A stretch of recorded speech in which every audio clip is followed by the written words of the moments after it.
Good afternoon, ladies and gentlemen. My name is Oru Scholastica Kemto, a third-year student pursuing Bachelor of Education Science, Biology, and Chemistry. It's my pleasure to welcome you all to today's debate on the motion, "This House believes that green entrepreneurship can replace extractive industrial jobs." As we face various challenges on climate change and economic transformation, this question lies at the heart of policy making. Can green entrepreneurship, energy startups, and sustainable agriculture realistically replace the economic role of traditional extractive industries like mining, oil, and gas? Therefore, green entrepreneurship refers to us business ventures that prioritize environmental, sustainable, renewable energy and eco-innovation. While these extractive industrial jobs involves the removal of natural resources from the earth industries that have historically fueled economies but often at environmental costs.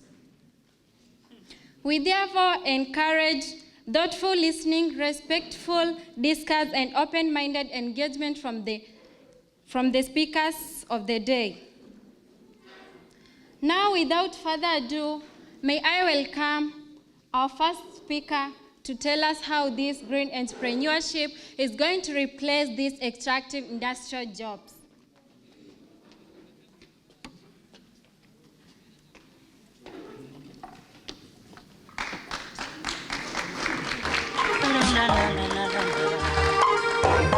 Kweli nilikuwa napenda sana mechi za nje za ujana, aliyekuwa mke wangu analia. Welcome our Prime Minister. Aliyekuwa toto wangu.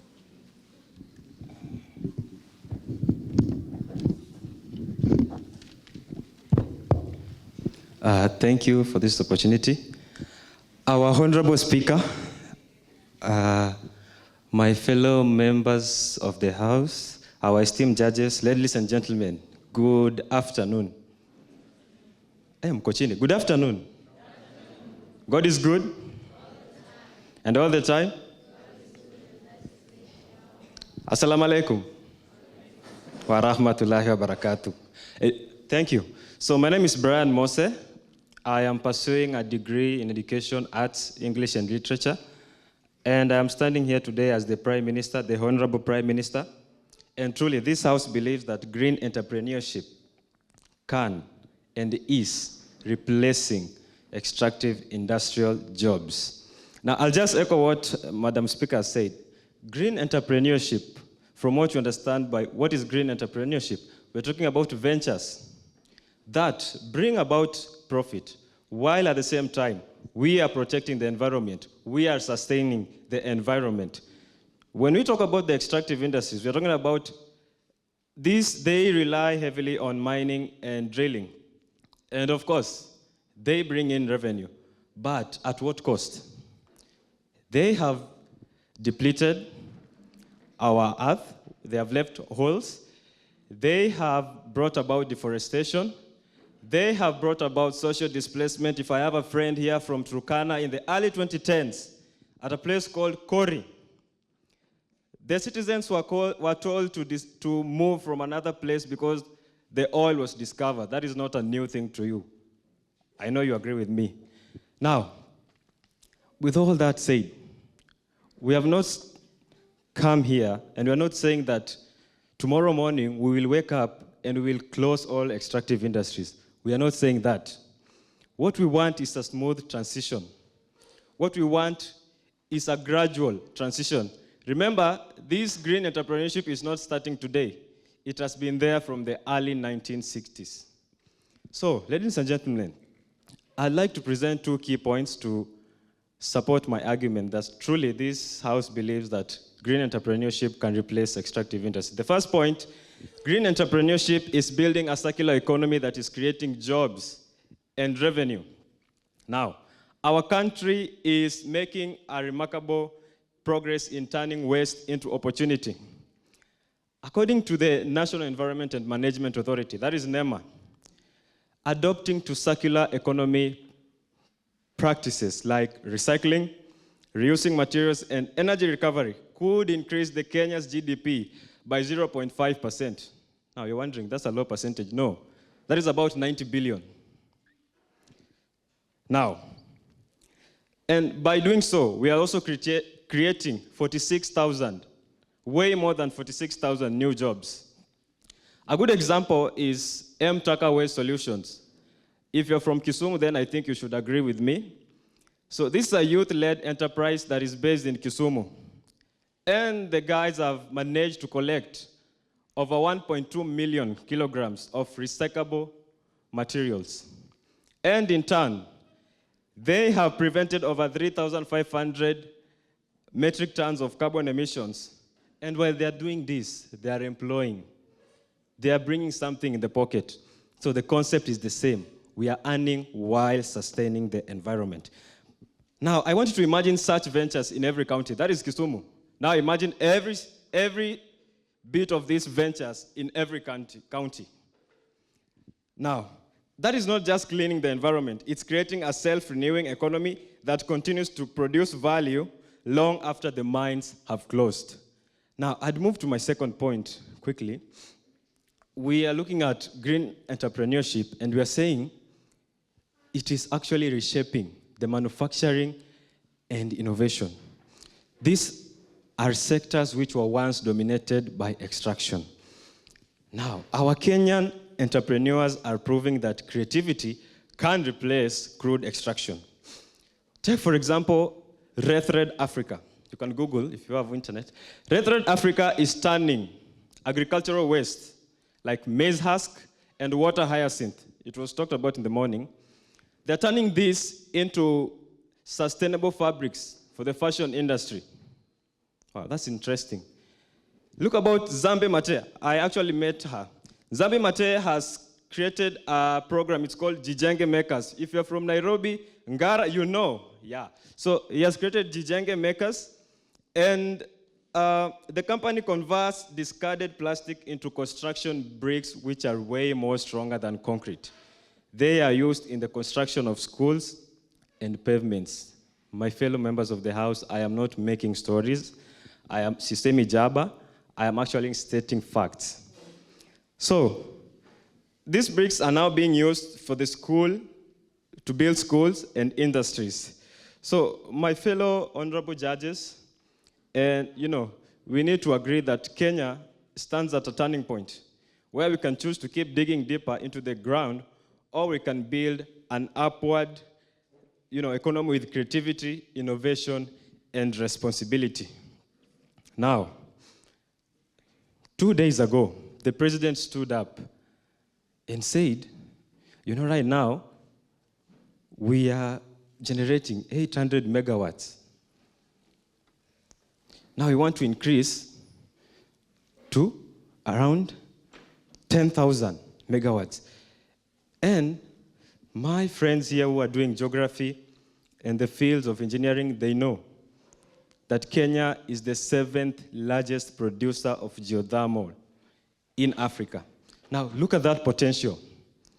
My fellow youth, this is the right direction to go.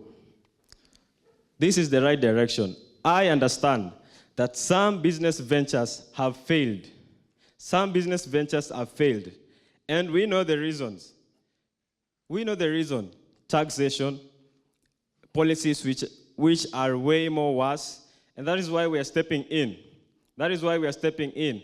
You have said that you do not depend fully on the government. You can't be the government. That is why we are giving you these opportunities. Because look at, according to the Kenya National Bureau of Statistics, the entire mining and quarrying sector employs around 16,000 people. And they contribute to less than 1% of the GDP. Remember what I said. By 2030, we will increase the GDP by 0.5%. That is about 90 billion. Those are not exaggerated figures. It could be way more than 90 billion. So, across Kenya, we have already seen superior green projects outpacing extractive industries. The Olkaria project The Olkaria geothermal plant produces 800 megawatts, as I've said, of clean energy. That is nearly half of Kenya's entire electricity grid. And I've said, making Kenya the largest producer of geothermal, the 7th largest.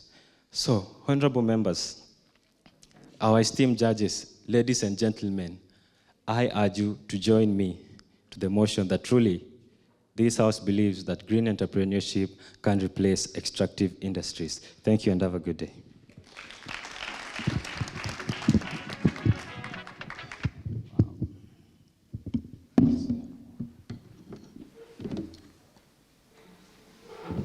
Thank you, our Prime Minister.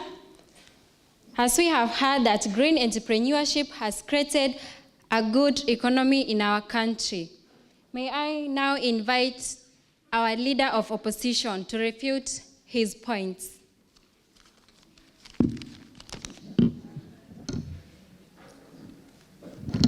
Thank you, Madam Speaker, for honoring this opportunity. And good afternoon, everyone. Good afternoon once again. I stand here to oppose the motion that can green entrepreneurship replace extractive industrial jobs. That's a lie.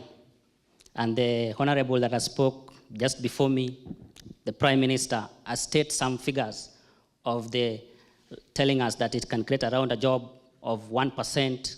What is 1%? 1% of revenue. Is now using some statistics that doesn't make sense, 0.5%. 0.5% is just a 1% of what, just a simple maths. Now I stand to oppose this motion on 2 grounds. Number 1 is the economic revenue. We are forgetting that in our nation today, country Kenya, the backbone of our economy is the extractive industrial job, whereas we get the 60% of the revenue that we raise, the largest percentage of revenue is gotten from the extractive industrial jobs, that is 60%. Check on that. When you want to deplete all these 60%, where do you want us to fund, where does the government want to fund the infrastructure of schools, hospitals, and the rest? It's a lie. Point of information. Keep it for yourself for now. Let us check this. Our vision that was stated earlier before by Kenyans, that is Kenyan Vision 2030, talks more on manufacturing companies. They want us to increase on textile industries and a lot of creation of jobs.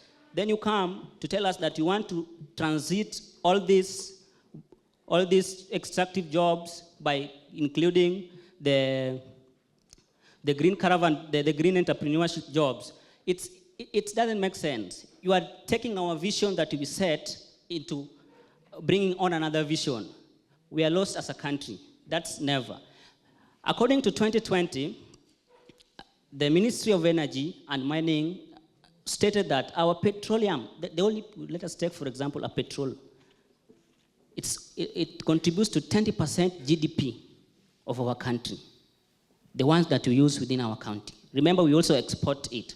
And that is 15% of our GDP, adding to 60% of the revenue that we got from natural resources.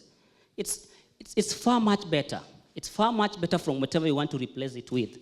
So you can't convince us, the government, that you want to replace it.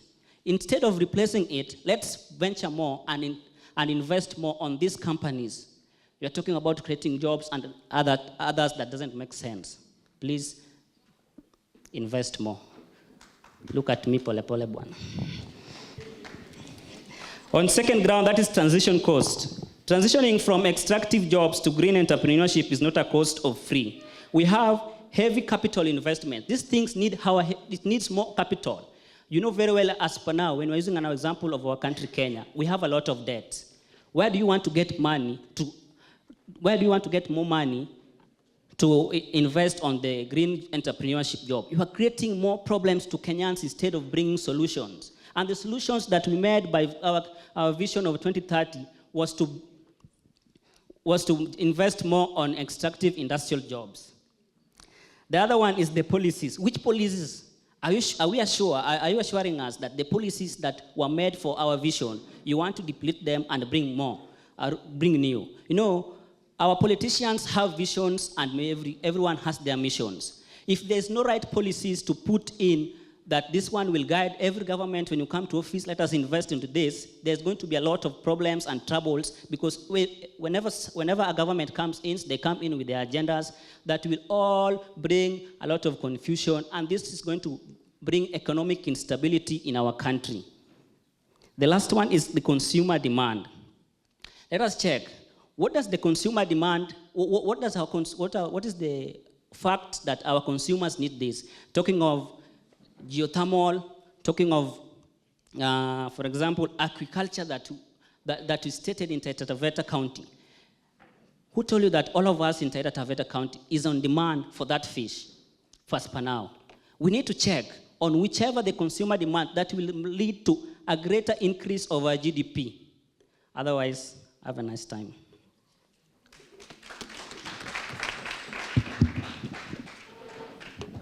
Thank you, our leader of opposition. As we have heard that petroleum has only contributed 10% GDP. May I invite Deputy Prime Minister to refute his point.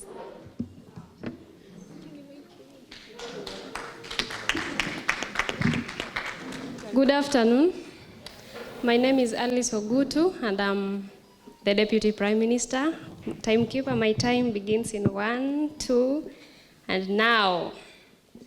If the opposition still believes that extractive industries are the backbone of our country, then believe you me, our economy will be suffering from a serious backache.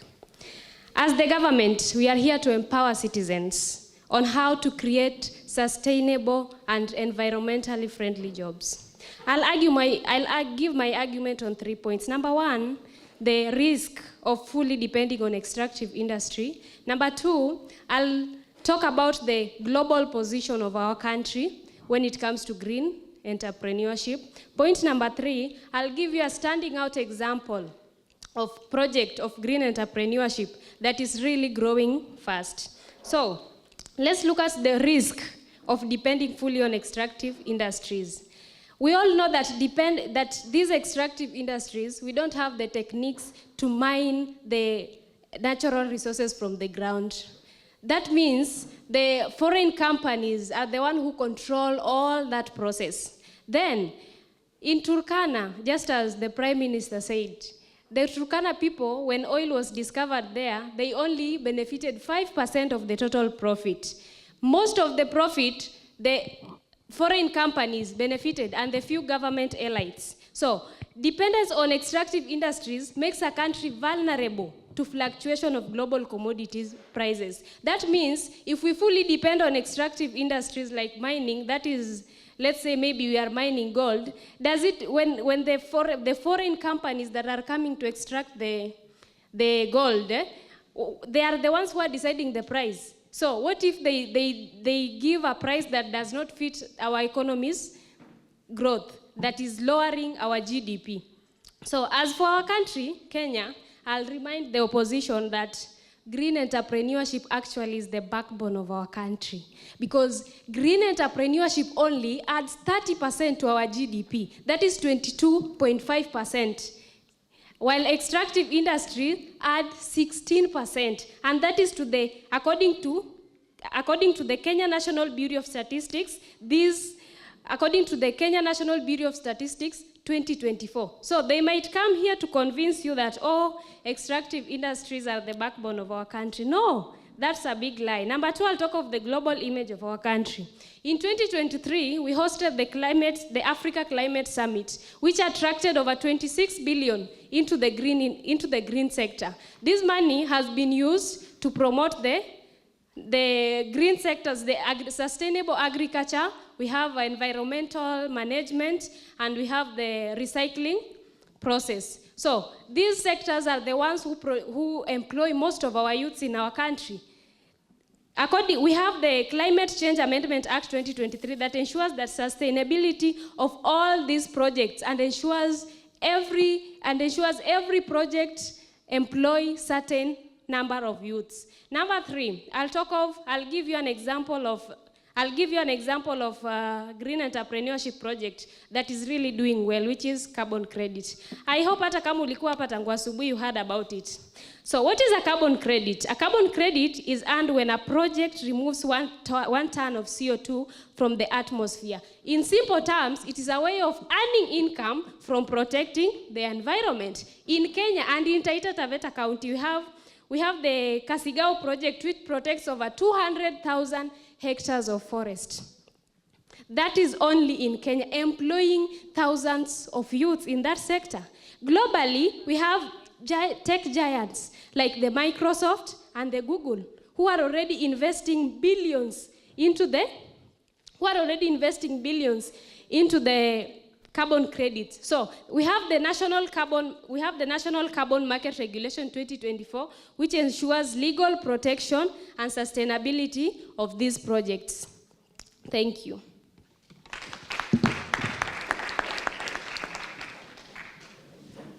That was a strong argument from the proposition side, and let's now invite our deputy leader of opposition.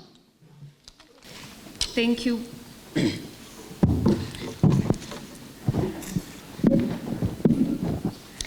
Thank you, Madam President, for this opportunity. My name is Sylvia Mwangi, a student in Taita Taveta University, currently pursuing Bachelor of Education Science in Maths and Chemistry, and also a deputy opposition leader.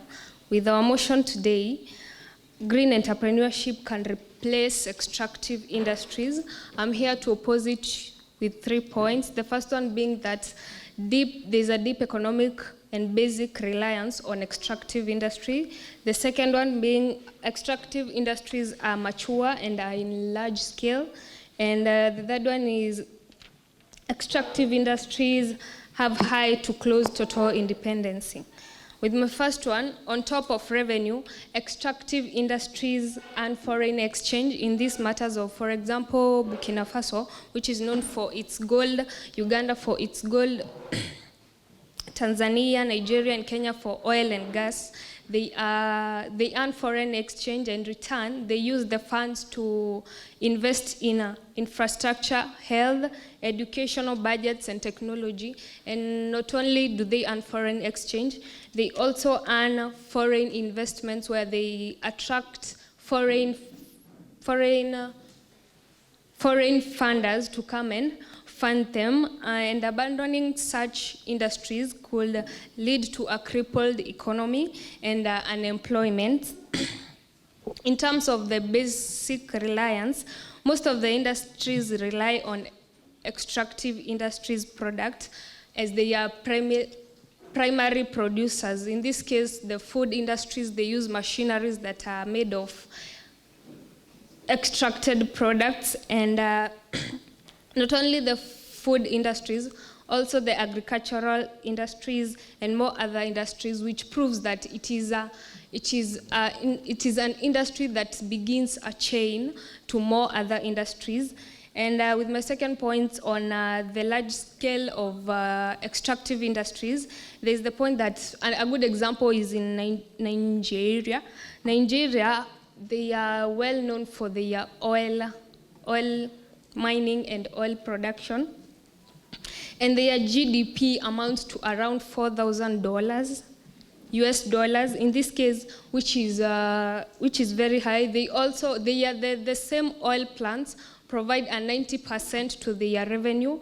Another example is in Qatar, which is also known for their oil mining and oil exportation.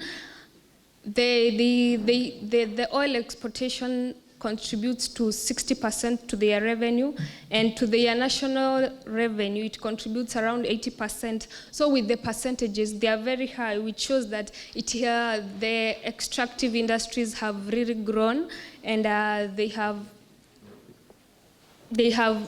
come to a point that they are supporting and promoting our current economy, compared to the green entrepreneurships, which are more of small scale, and they are localized. They are more of localized community projects, and mostly practiced by maybe those members who are retired from their jobs.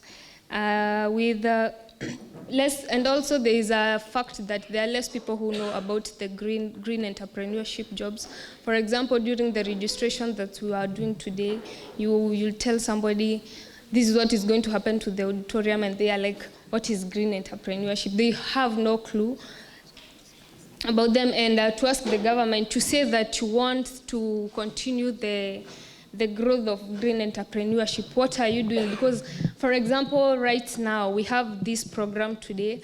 How often do you do such programs to enrich the youths with more skills and reminding them? Because today here we'll have this program, tomorrow it will be another program. How persistent are you in providing education about green entrepreneurship?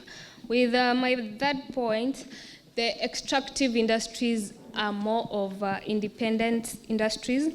They use their own products to grow their industry and also to produce more of their products. And with the use of their own products, there is high benefits such as the reduction of cost of production, permission fees, high licensing and approval. In this case, if the cost is low, then there are high margin profits that are benefiting the country's economy and the industries at large. You can't compare the profits of green entrepreneurships with the profits of, you can't compare the profits of extractive industries with the profits of green entrepreneurship, because in this case, the green entrepreneurs rely on a circular industries where, like, for example, they use the reuse and the recycling of plastics, which is not always 100% because it's a cycle. At one point, it will need products to be used, new products to be used for the continuation of the cycle. For me, and I also ask the government, if your intention is to make the green entrepreneurship to prosper, why is there a high taxation in the people who are dealing with things to do with scrap metals? Because we know that scrap metals is something to do with the recycling, collection of the used ones and recycling them. Why is it that the taxes are very much high, even they are not easy to start because of the high taxation?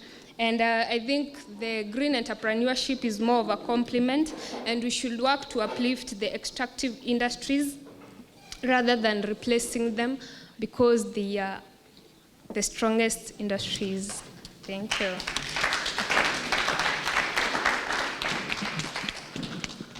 Extractive industries are large and mature. Thank you, our Deputy Leader of Opposition. May I invite our Member of Government. The floor is yours. Welcome.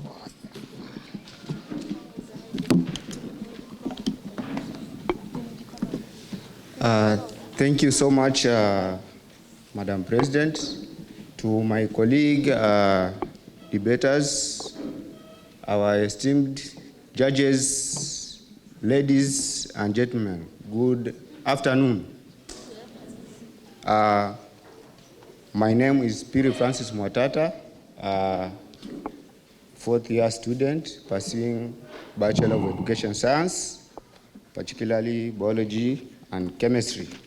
So,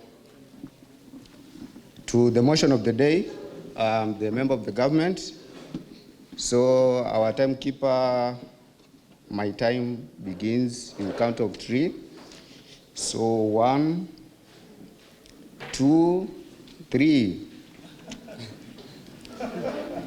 So, number 1, I would like to ask a question to the leader of opposition, that can you specify this huge capital that is required in the green economy in numbers? And also,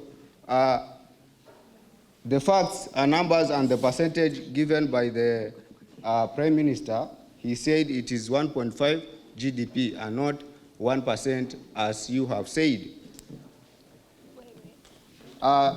to the motion of the day, as the government, we firmly believe that green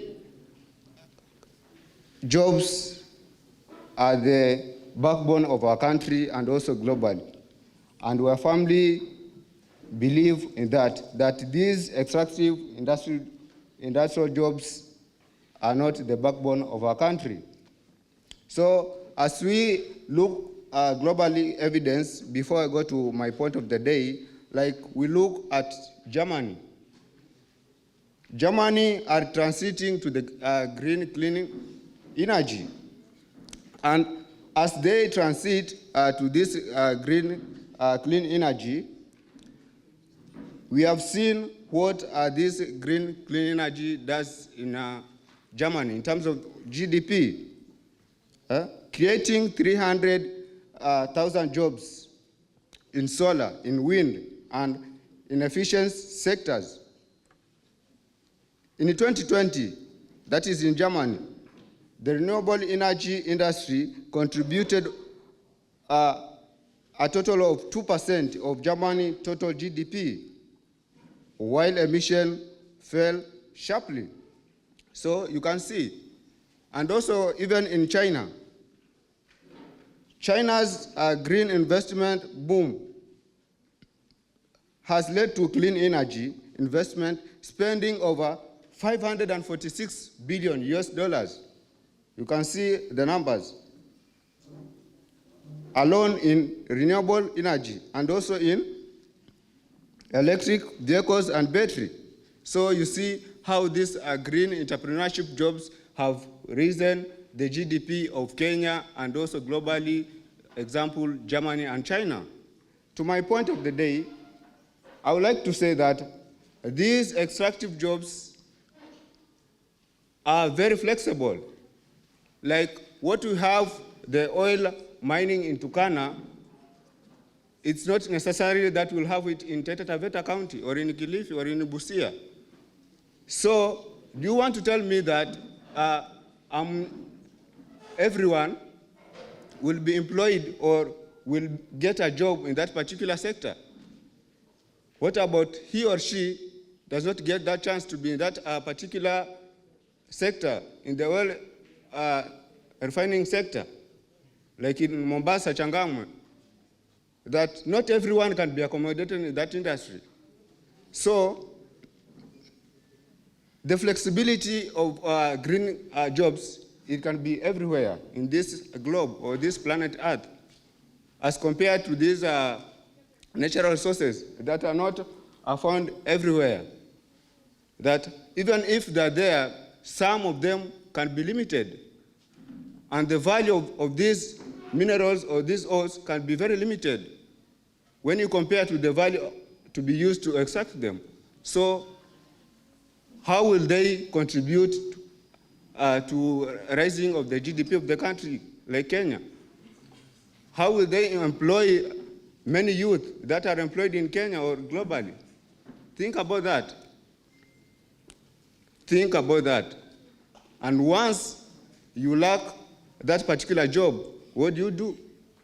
Now it comes into your mind that I need to create that something. I need to create this job, that I need to have income. And once I create this job that is sustainable, rather than depending this job that are flexible in a particular county or country, and once it is found in Turkana and dominated by the foreign countries, as my colleague has said it, now where will be the jobs obtained? Think about that. So the flexibility of this industry limits most youth to acquire jobs. So once you cannot acquire that particular job in that industry, as the government now, we now bring these initiatives. We bring these projects that are green and very sustainable to the country and also to the people, so that in the future, we don't have an environment or planet Earth that will not accommodate the next generation, or they will be in problems. I hope we are together. So let's enhance these green career jobs that will create job employment to us and also raise the GDP of our country and also globally. To that said, thank you so much.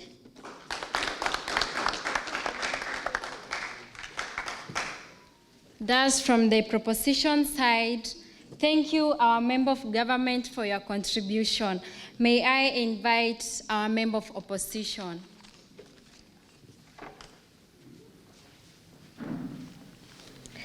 Honorable members of the House, good afternoon. Yes, I'm Masim Kala, a student in Taita Taveta University, taking Bachelor of Education Arts, English Literature. First, the House believes that green entrepreneurship jobs can replace extractive industrial jobs. But we, as the opposition team, we are saying that it cannot replace. And I'll start by debating the point that the colleague, the member of a proposition, had said earlier that the green jobs will contribute 1% of GDP to the Kenyan economy.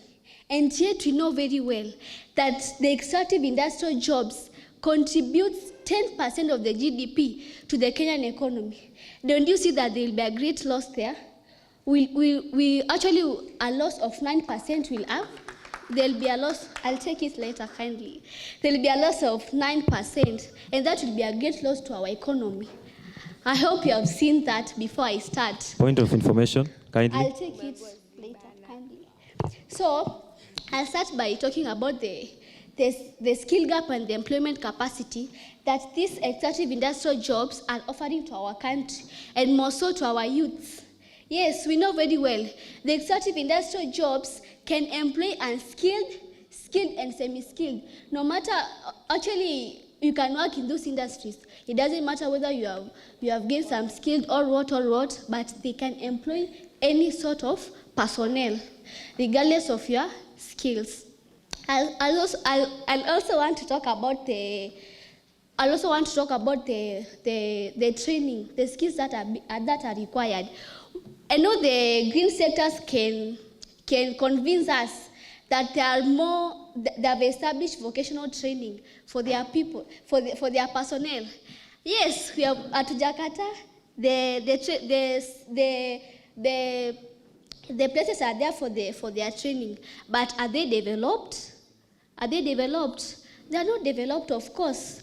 And we want a training system that will train our people to replace or to cover that skill gap, to bridge the gap that those people will need to come and be able to work in the green sectors. So, before you convince us that the green sector has more vocational training systems, let them be developed. Actually, they are not developed. We need something. Actually, we need something that people will be able to bridge that gap. Of course, the gap needs to be bridged. So we need something that will help us to bridge that huge gap that have been created. I also want to speak about the number of personnel or the number of youth that the extractive industrial jobs have employed. Of course, we know very well extractive industrial jobs since earlier. Or let me speak of the mining sector. The mining sector have employed more than 1,000 personnel, and I've employed more than 1,000 personnel because in the extractive industrial jobs is a chain of Actually, it's a chain of business. Let me say that. Because you cannot tell me that if a gold is being mined, of course, it have to undergo some processes. And remember, in those stages, there are people who will be employed to work in those industries. So, a single mine or a single mine industry can employ more than 1,000 people. And that, compared to the green sectors, compared to the green sectors, such number of people cannot be employed within one job. So let's look at the number of people that will have lost their jobs. And of course, you know very well, according to the Kenya National Bureau of Statistics, it is said that around 18% of the Kenyan population is unemployed. So we want something. And as at now, we know very well that the Kenyan population Of course, they say that as at now, the Kenyan population that is unemployed is 18%. And we have the green jobs running, we have the extractive jobs running, and yet you are not able to accommodate the 18%. So what if we remove the extractive industrial jobs, and yet we have another 18% that is remaining, that is not employed? Actually, most of the Kenyans will have lost their jobs. And you want something that's, actually we want jobs that will be able to acquire every person. We want actually, okay, we want an industries, let me say industries that will be able to acquire all that personnel. And instead of bringing up an idea that the extractive industrial jobs must be demolished, we have to look for better ways of expanding them so that they'll be able to occupy the 18% of the unemployed population. I hope you are getting my point. And I want also to talk about the green entrepreneurship jobs. I heard the Deputy Prime Minister saying that green entrepreneurship jobs, for example, he gave example of the Nyota programs, those programs. We know very well most of the programs. Point of information. I'll take it later, not now, kindly. We know very well that those jobs, most of them are being run online. So tell me now, a person in the rural area, how will that person be able to access a job that is being run online? That person, of course, there might be some challenges like the network challenges. We want something that will be able to reach to every person, to accommodate every person regardless of the challenges. So before we speak of these green entrepreneurship jobs that are being run online, let's also mind of our colleagues who are in the rural areas. How will they be able to acquire these jobs? How will they be able to come up in place of these jobs? So, yes, I want you to emphasize on that. And I want to talk about the sustainability of these jobs. I know you can come up with an idea and say that the mining sectors the mining sectors does not last for long. But let me tell you, I want to give you an example, like with the mining sector in Uganda, the mining of oil, the mining of gold, sorry. Actually, before the starting of the mining of that gold, a research was done, and it is stated that the gold that can come out of that area is worth $1 billion, and that can take up to 30 years. So you want to tell me that within those 30 years, there will be no any other jobs that will be a research on other jobs that will be occurred. Of course, the researchers are there to research on the jobs that will come after these 30 years of exploration of this gold. So I rest my case. Thank you.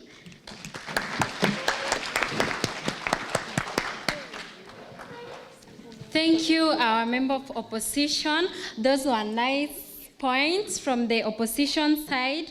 May I now invite the government whip.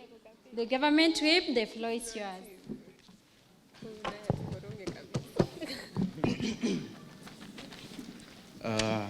Thank you for the opportunity, Madam President.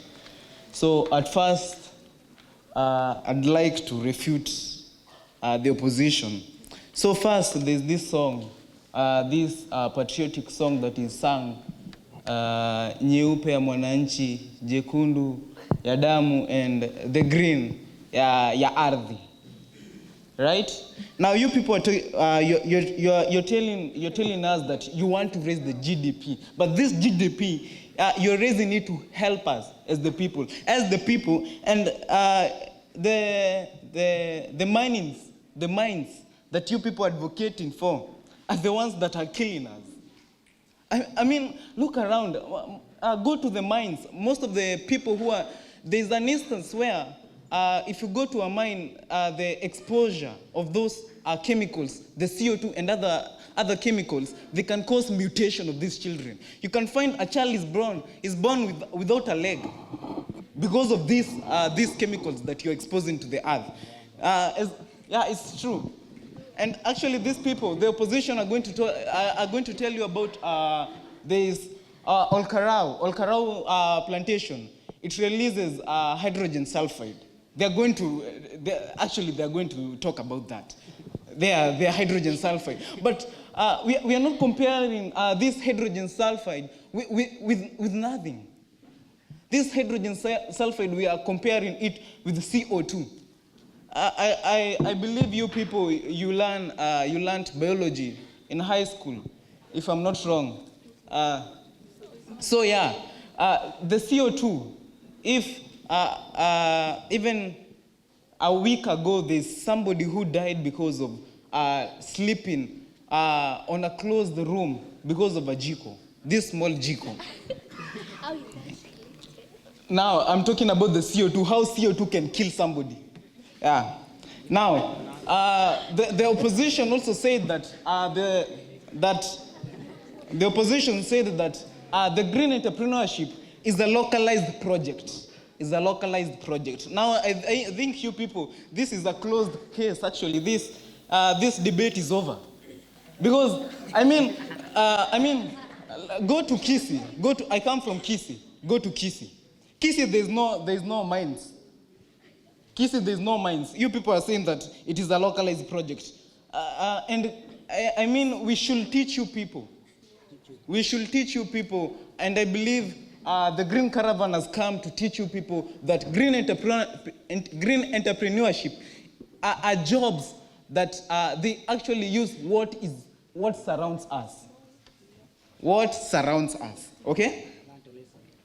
Yeah, the geographical flexibility. Now, a green entrepreneurship can be flexible in any geographical area. Whereas, for the extractive one, it can only, for instance, the Turkana one never actually helped somebody from Kisii. It did not help. And actually, these people are going to talk about the petroleum, the oils that we're talking about. But actually, I want to read for you something. The other week, the president, during the Mashujaa Day, he was talking that Kenya has oil. Kenya indeed has oil, but it is a net importer of petroleum products. Now we have oil, but it's not helping us. What's the essence? Okay. And also, President Ruto, I want to quote him. He said that if we do not stop importation of finished product, it will be a burden to our economy. And it will be a danger to our Kenyan sovereignty. It will be a danger to our Kenyan sovereignty. Our friends were talking about the Prime Minister. The Prime Minister, when he was saying that the GDP of green entrepreneurship can be increased by 0.5, he was talking about the circular economy. The circular economy is the economy where you recycle things. The deputy opposition was talking about that it cannot be 100%. Now, the plastic bottles that we are using, they can be used to make toys. And if, after using those toys can also be melted and also make other things. They can also be made to make other things. Now, the agriculture. Agriculture is part of the green entrepreneurship. Agriculture is the backbone of Kenyan economy. I want to repeat this because these people is like you're not understanding this. I want to repeat. Agriculture, forestry, and fishing is the backbone of Kenya. It adds up to 22.5%, while extractive add up to 16.5%. Now, they are also talking about job employment. As you can all see, not everybody here can work in a mine. Not everybody is physically capable to work in a mine. But for the one in green entrepreneurship, you use what is around you. The innovation, the creativity part of you. Now, why are you people wanting to kill us? We want to live. We want to live. Hatujachoka na ugali. We want to eat.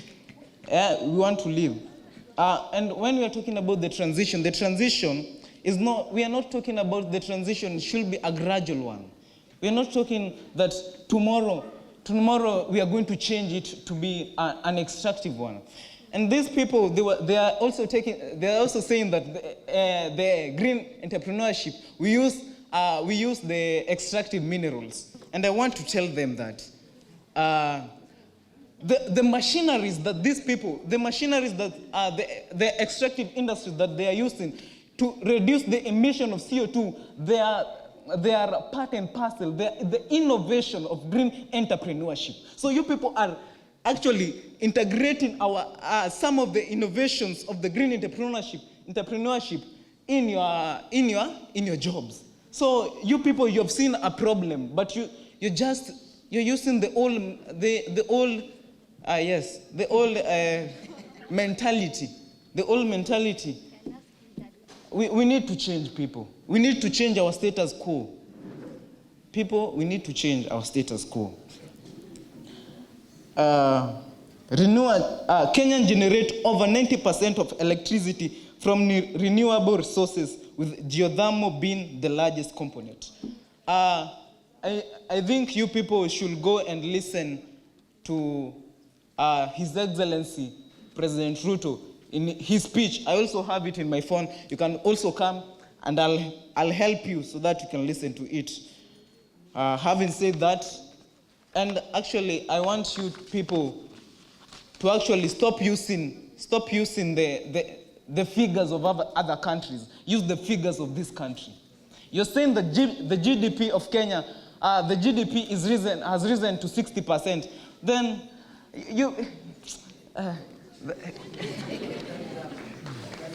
has risen to 60%, but it is up, but I have this point. We are talking about Kenya. Kenya is a case study. Stop. Mr. President, please. Thank you. Thank you, our government whip. That was a strong argument from the proposition side. And may I now invite our opposition whip. The floor is yours.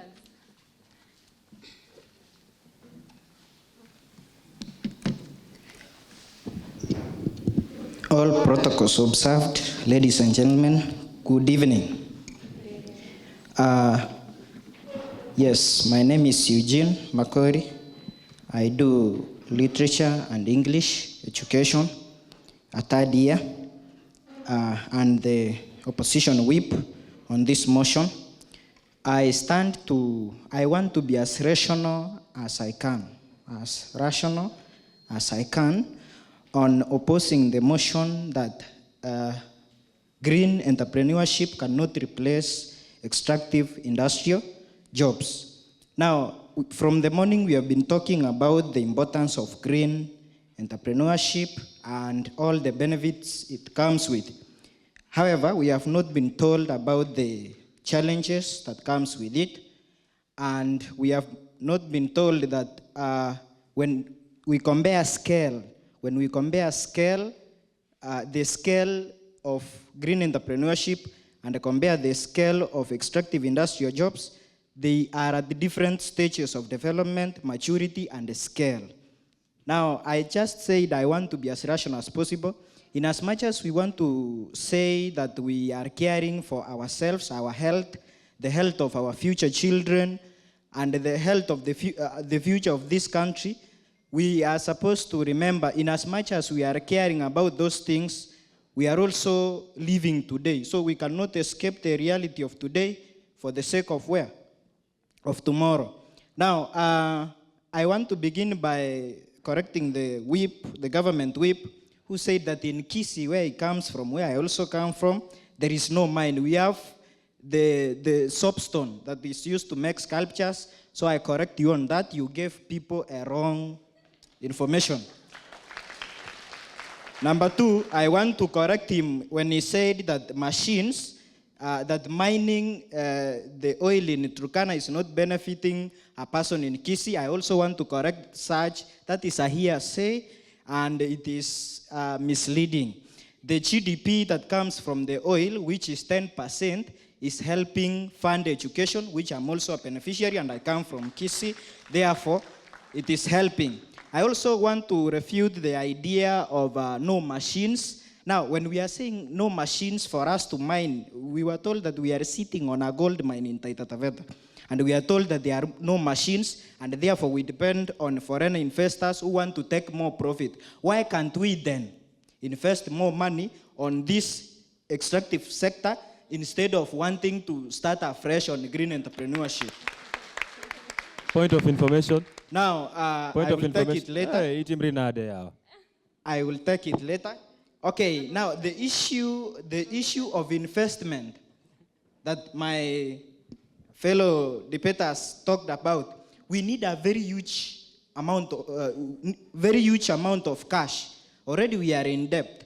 We need a very huge amount of money for us to be able to raise the scale of green entrepreneurship from where it is. All of us here who have listened from morning talks, they were asking, how can we get capital? Somebody talked of Nyota, somewhere youth fund, and all this is money. We need to give money to people, give money to several people who want to come up with companies so that they can be able to do what? To scale up this green entrepreneurship. All of this money, we can still invest it in mining, and later we can now do what? Improve green entrepreneurship. I want to use the example of Qatar. They said we should focus on Kenya, but we are talking of it. We are not forced to talk about it in only Kenya. We are talking on a global scale. Now, Qatar is rich in oil, which is funding education, health, and several other sectors, very important sectors. And now these people currently, they are doing green entrepreneurship. They are trying to build forests, rivers, from artificial rivers, and try to grow forests. Now, you can see that money from extractive industries is helping now to scale this other part. Now, we can also do the same in Kenya. Remember, our motion say replace. Instead of replacing, I give a solution that instead of replacing, let us improve our extractive sectors. Once they are mature and able to give us returns, then we can invest because of the future of our children, which will make it integration and not replacement. I want to talk of the gadgets. I want to talk about the gadgets we use. Everybody here is carrying a laptop, a phone, which has rare earth minerals. You are either carrying cobalt, lithium, or you are carrying cobalt and some other rare minerals in your phone. Now, this, how do you expect to substitute this and replace them? Another question, we use, salt is a very petty ingredient at home, salt, senor. But who can eat vegetables without salt? Yes, it is as petty as it can be seen. Can you replace it, the government? I don't know. I don't know. So we can't say that we are going to replace these extractive industrial sectors and the jobs that they create. We already have a deficit. We have unemployment. My fellow member said 18%. If we now say today by 2030 we are going to replace this extractive sector, we are going to have a hike in the number of unemployments. Are we sure that this green entrepreneurship is going to give these people job so that by 2030 the one we have eliminated can be able to replace? That is a lie, a very serious lie. In fact, it can be prosecuted. Okay, finally, because my time is going, I want to talk of extractive sectors powering our schools. They are the one running our schools. Most of them are running our hospitals and several other sectors. Now, the problem with green industries is that even their training, I'm a teacher. I went to CBC, and there's a very big problem. Alana is supposed to learn artwork, metalwork, woodwork, but the resources are not there. Imagine that is a resource of a normal curriculum, a common curriculum that everybody is doing. Now imagine the curriculum to support technical skills and competences that are required for green industries. Now, imagine a normal curriculum is lacking and you are saying that by 2030 or whatever you want to say, that we are able to create millions of jobs. That will be a very serious lie that should be prosecuted. Now, I want to talk of employment basis. You guys who came with the Green Caravan, as I finish, you came to students, learners who know how to operate phones and they are not mediocres when it comes to technology and stuff. At least they have some. Why did you not go to the villages, to those people who do not even know how to operate phones? Now, this greens, our sector, which is extractive jobs, is going to give our youth a basis. Employment is going to give you 20,000, 30,000, that now you can start keeping your cows and getting milk. So we need money first for us to do what? To go to the green sectors. Thank you.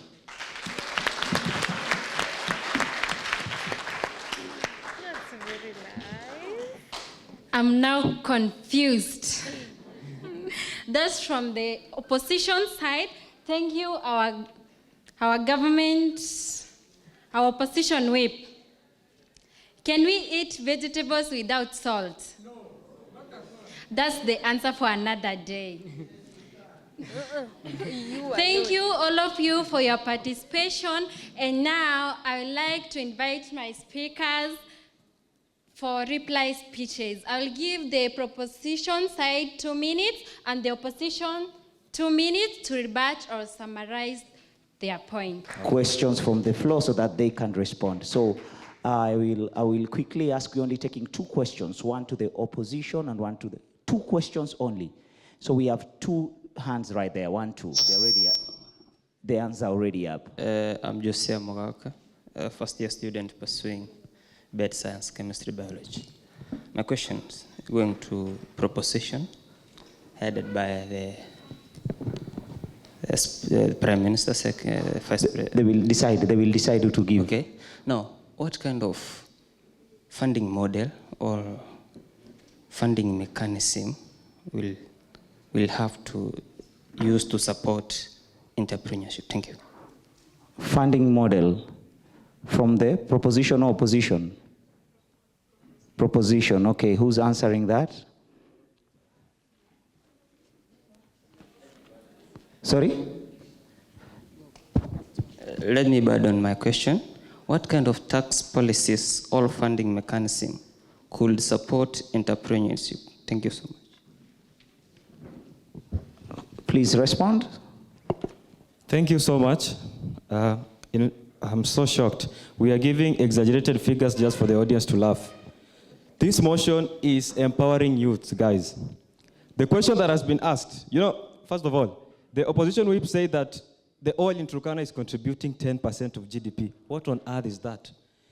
The oil in Turkana, it's producing 1,800 to 1,900 barrels a day. That is less than 2,000 barrels a day. It's contributing to less than 1%. Thank you. To your question, to answer your question, you have said, what kind of funding model? My friend, you are not looking at the news. We have had several funding models. This green entrepreneurship is not beginning now. We've had Ellen MacArthur Foundation, which contributed 4.2 trillion. Guys, read the news. Thank you. Where? Nimkali. All right. Another question. Now, we have a question right there which we are giving the floor to. That is to the opposition. Yeah. Please. So, I want to speak reality and sorry, let me stop you. Is it a comment or a question? It's, then respond to it. It's a question. Okay. Let it not be a comment. Okay. Thank you. So in as much as the numbers are there and we see the profits, we all have seen what the extractive jobs have brought to us globally. And to start with, I'll mention global warming, climate change, destruction of life, and humanity in all spheres. So does that bring profits to us as human beings? Also, in 10 years to come, will we still be able to depend on extractive jobs? That is, in the past 1 year in USA, more than 1 million people have lost their jobs to AI companies and all that. So in as much as we are embracing these large profits and all that, in 10 years to come, in a number of years to come, will you be able to still depend on that as human beings and still have our own livelihood in terms of climate and all that? Thank you. Thank you. Because of mentioning large profits, I love money. You are talking about effects of extractive industrial jobs or sectors that have brought to the environment, which I began by saying they are indeed something that we should take care of. If you did chemistry in high school some few years back, you remember scrubbing. We used to say that when sulfide something is coming out of the gems, there is a chemical we used to put so that the reaction produces harmless compounds like water and oxygen. Now, that's why I said, in as much as these sectors are helping us to create employment and sustain us, they also have side effects. Of course, everything has advantages and disadvantages, but the disadvantages are not insurmountable. We can be able to do away with them. Now, when we have green entrepreneurship or green things helping us to take care of such waste, or we convert them the way we do, so that when they are released to the environment, they are not released as harmful things. When they are released to the oceans and seas, they are not released as harmful things. So we have put in place policy to cater for this, at the same, so that we can get the challenges taken care of and the advantages harnessed by people. Thank you. Thank you very much. Let's appreciate all the debaters. Let's appreciate them. Asanteni sana. Another round of applause for the debaters, both from the proposing and opposing side. I'll quickly ask you to tell us, you are the ones who are giving us, who or which side do you think gave us a good debate? Is it the proposing or no, you are going to be doing it in unison? No hands up. So do you think it's the opposing or proposing? Opposing or proposing? Proposing or opposing? Okay, I want to hear it. I want to hear it. If it's called kelele meter, all right? So that we know. Let me know if is it opposing or proposing. I hear pro and o. Okay, so it's 1, 2, 3. Let me hear. Jamani. All right. Okay. So, yay or nay? Nay for which side? So, let's go. Proposing, is it a yay or a nay? Atuwaski? You are pretending. Let's go. So the yeas have the visit? Yes? No. Sasa mbona muisemi vizuri? Eh? Yay or nay? Okay, let's try another one. Let's see which side is winning with the show of your clap, okay? 1, 2, 3, this side. You know, clap. This side. Thank you, Sela. The clappers have been clapped for. Please, you can all be up on your feet. Take your bows as you leave the stage. Wapigieni makofi tena na tena. Thank you so much. Oh, so MVPs. Okay, we want to get the MVP debater, okay? Mimi nitakuwa nyuma yao, mkono yangu inaenda tu. Msijamu, mwenye anapigiwa makofi sana ndio anaenda na. Ni wangapi? Jeremiah? Mmoja. Nani alifanya debate ile deadly kabisa, okay? Yule deadly, mnakumbuka zile deadly, si ndio? Tuanze. Nataka makofi zile mwenye anaipata zaidi ndio tuende.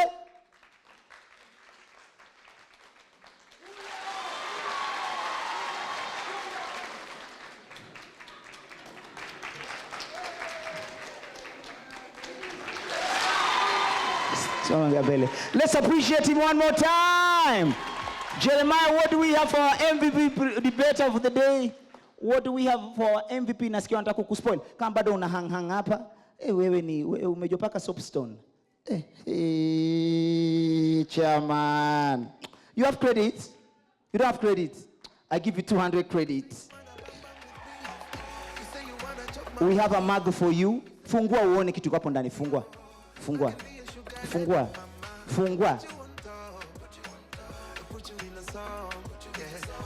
Wapi makofi yake? Sasa vile umeanza hapa ndani utakamua ndimu na uweke na ginger na maji moto na salt.